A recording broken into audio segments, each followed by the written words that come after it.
Assalamualaikum warahmatullahi wabarakatuh. Waalaikumsalam warahmatullahi wabarakatuh. Innal hamdalillah nahmaduhu wa nasta'inuhu wa nastaghfiruh wa na'udzu billahi min shururi anfusina wa min sayyiati a'malina. May yahdihillahu fala mudilla lahu wa may yudlil fala hadiya lahu. Asyhadu an la ilaha illallah wa asyhadu anna Muhammadan abduhu wa rasuluh. Amma ba'd. Sahabat podcast rumah kita, dimanapun teman-teman berada, semoga teman-teman selalu mendapat perlindungan dan rahmat Allah Subhanahu wa Ta'ala. Berjumpa lagi di segmen kajian tafsir kitab Hidayatul Quran karya Kiai Haji Afifuddin Demyati rahimahullahu ta'ala.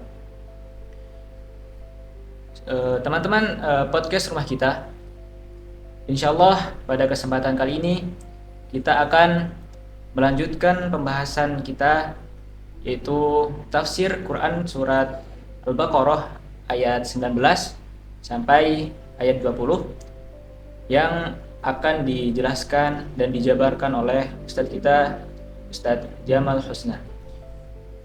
Sebelum kita memulai kajian, alangkah baiknya kita membaca surat Al-Fatihah bersama-sama terlebih dahulu. A'udzu billahi minasy syaithanir rajim.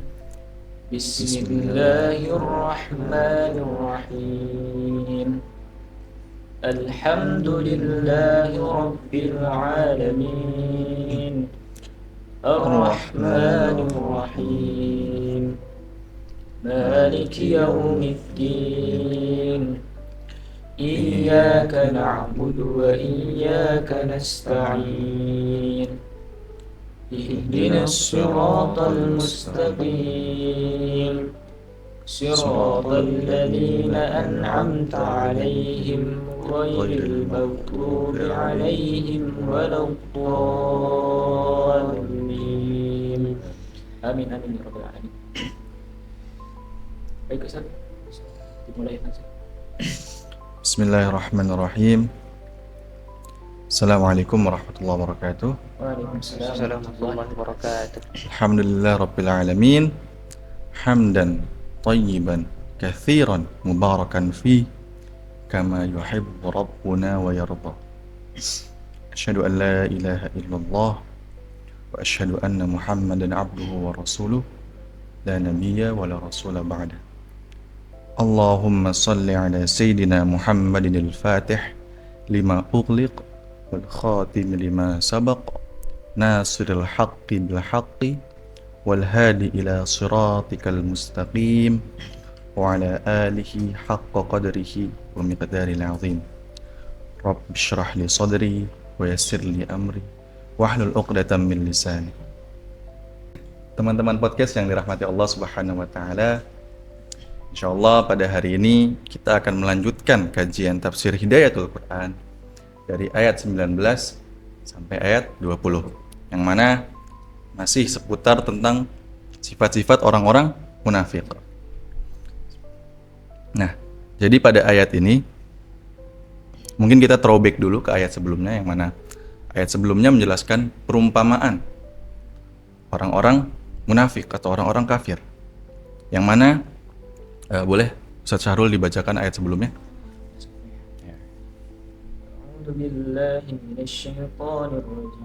Sebelumnya lagi ayat 17.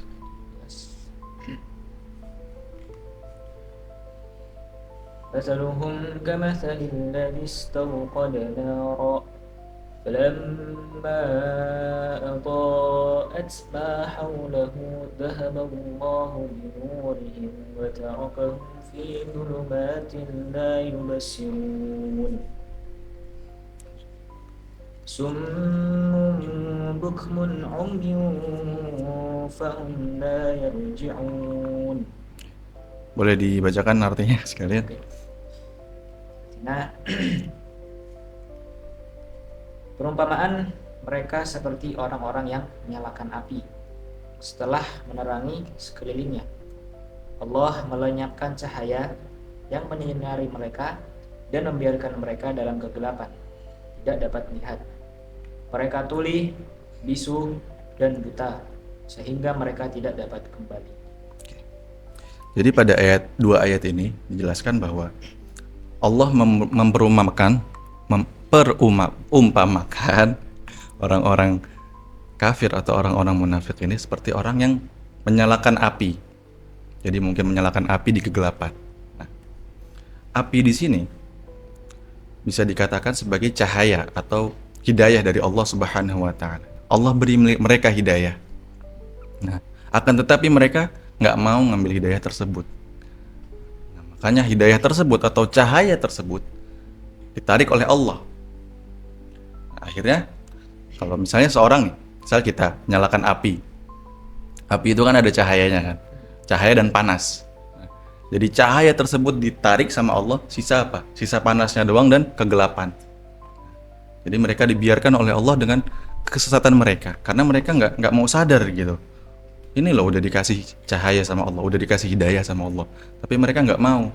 Ya udah, Allah ambil, Allah tarik nikmat tersebut, Allah tinggalkan dalam kegelapan dan kepanasan. Nah, dan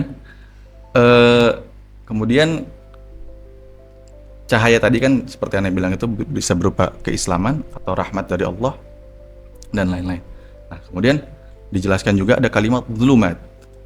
Zulumat ini adalah kegelapan di atas kegelapan. Karena mereka sangat tersesat gitu. Nah, mereka ini tersesat, benar-benar sesat. Nah, maksudnya gitu, zulumat, kegelapan. Gelapnya tuh dalam banget.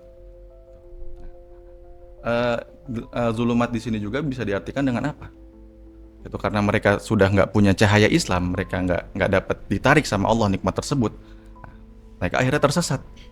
Mereka gelap di dunia, juga mereka gelap karena mendapatkan murka Allah, juga gelap karena nanti di akhirat mendapatkan siksa Allah. Nah ini mereka. Kemudian di ayat selanjutnya, summum bukmun umyun fahum la yarji'un. Mereka nggak bisa memaksimalkan potensi atau nikmat yang Allah berikan berupa, yaitu tadi berupa Islam dan rahmat dari Allah. Sehingga apa?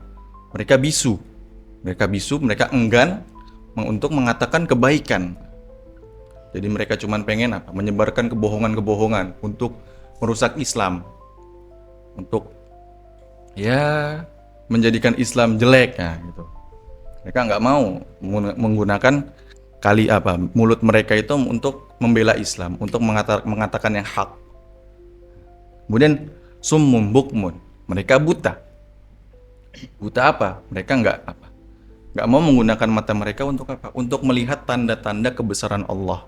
Ini loh, Allah sudah memberikan bukti bahwa Allah itu maha besar gitu. Akan tetapi mereka nggak mau, mereka pura-pura tidak melihat. Nah, kemudian summum bukmun umyun fahum la yarji'un. Akhirnya yaitu karena mereka enggan untuk melihat kebenaran dan mengatakan kebenaran, akhirnya mereka nggak bisa insaf gitu. Kemudian kita lanjut ke ayat yang akan kita bahas pada hari ini, yaitu ayat ke-18 dan ayat 19 dan ayat 20, yaitu contoh kedua dari perumpamaan orang-orang munafik atau orang-orang kafir. Mungkin boleh dibaca surah ayatnya dulu. A'udzu billahi minasy syaithanir rajim.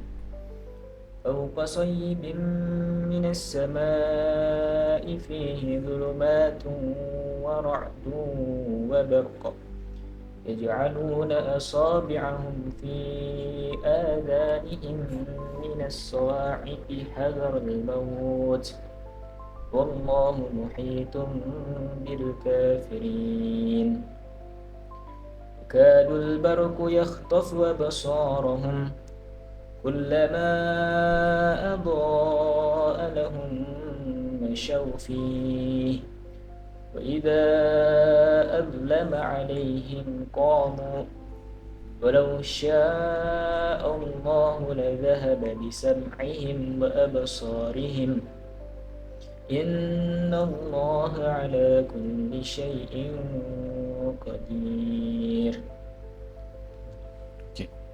Tolong dibacakan artinya. Atau seperti orang yang ditimpa hujan lebat dari langit yang disertai kegelapan, petir dan kilat. Mereka menyumbat telinga dengan jari-jari mereka, menghindari suara petir itu karena takut mati.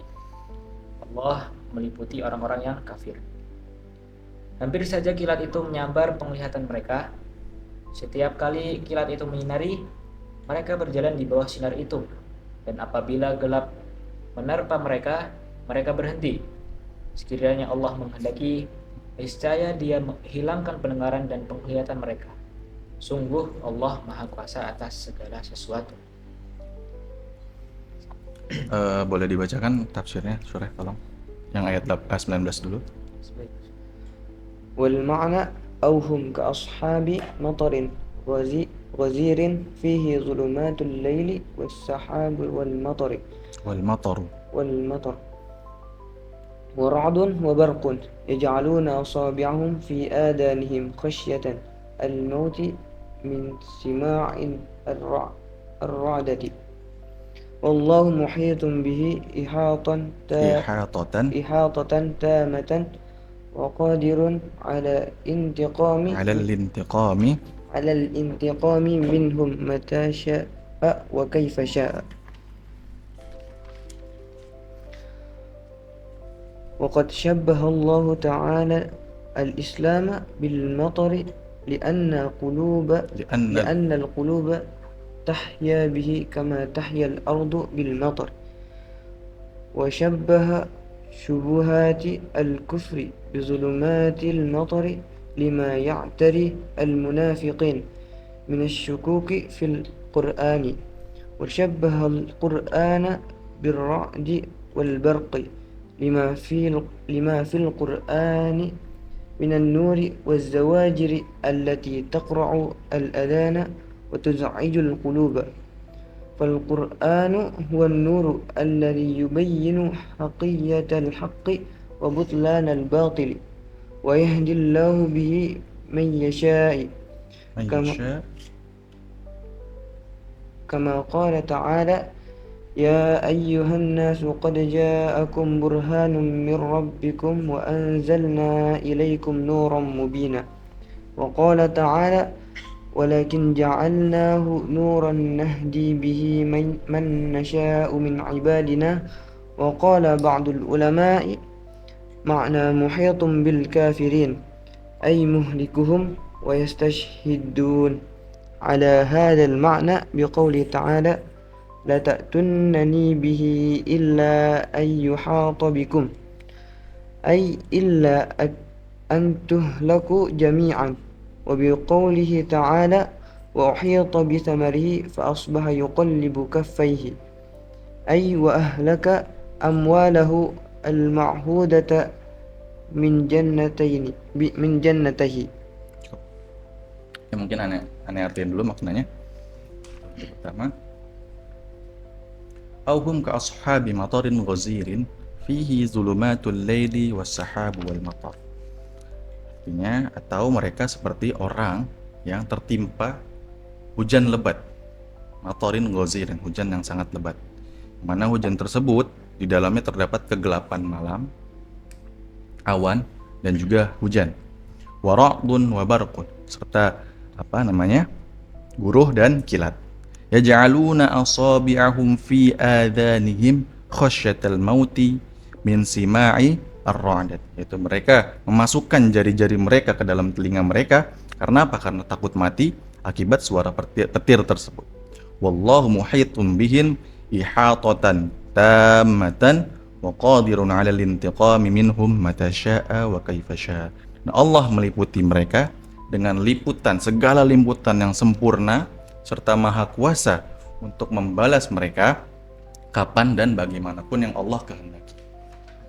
Kemudian waqad syabbaha Allah ta'ala al-islam bil matar. Allah menyerupakan Islam dengan hujan. Kenapa? Li'annal quluba tahya bihi kama tahyal ard. Karena hati menjadi hidup dengan apa? Dengan adanya Quran. Sebagaimana bumi hidup dengan hujan. Kama tahyal ardu bil matar. Wa syabbaha syubuhatil kufri bi dhulumatil matari lima ya'taril munafiqina minasyukuki fil Qur'an. Dan Allah menyerupakan syubhat-syubhat kekafiran dengan kegelapan. Dengan kegelapan hujan, maaf. Karena keraguan yang menimpa orang-orang munafik terhadap Al-Qur'an. Wa syabbahal Qur'ana bir-ra'di wal barq. Dan Allah menyerupakan Al-Qur'an dengan petir, dengan guruh dan kilat. Lima fil Qur'ani minan nuri waz zawajir allati taqra'ul adan wa tuz'ajul qulub. Mana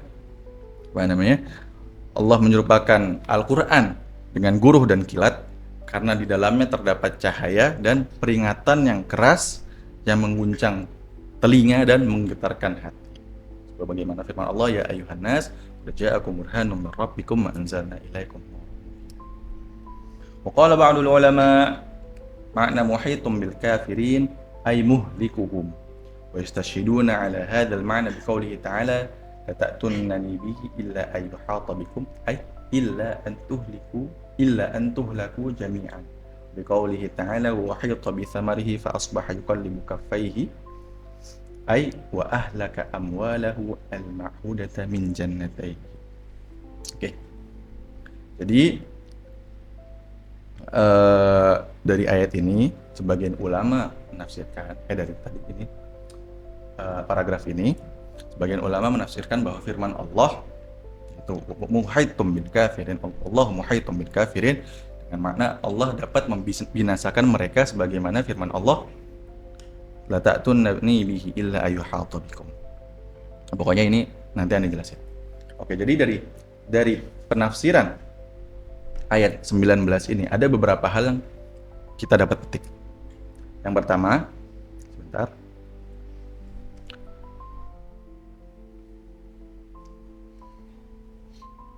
Nah, jadi musannif mengatakan bahwa Al-Qur'an ada beberapa perumpamaan. Yang mana yang pertama adalah Al-Qur'an itu diumpamakan dengan hujan. Kenapa Al-Qur'an diumpamakan dengan hujan? Karena yang kita ketahui bahwa hujan itu dapat menghidupkan bumi. Nah, makanya diumpamakan dengan hujan itu diumpamakan aneh ngomong belibet. Hujan itu diumpamakan dengan Al-Qur'an karena Al-Qur'an dapat menghidupkan hati-hati orang yang kafir gitu atau orang yang orang yang munafik. Nah, kemudian yang kedua adalah syubhat atau perilaku orang-orang kafir atau munafik diumpamakan dengan kegelapan hujan. Yang ketiga adalah petir atau kilat itu diumpamakan sebagai ancaman atau peringatan dari Allah atas perbuatan mereka. Dan yang terakhir mereka menutup telinga itu artinya adalah mereka sangat menolak kebenaran Islam. Kita ambil yang pertama dulu. Yang pertama adalah Al-Qur'an diumpamakan dengan hujan. Kenapa? Karena hujan menghidupkan bumi yang mati dan Al-Qur'an atau wahyu yang Allah turunkan itu dapat menghidupkan hati yang mati. Allah berfirman, "I'lamu annallaha yuhyil arda ba'da mautiha." Orang yang hatinya keras, misalnya mau mendengarkan ayat-ayat Allah, mau mengikuti petunjuk dari Allah, hatinya itu bisa menjadi sembuh, bisa menjadi hidup lagi.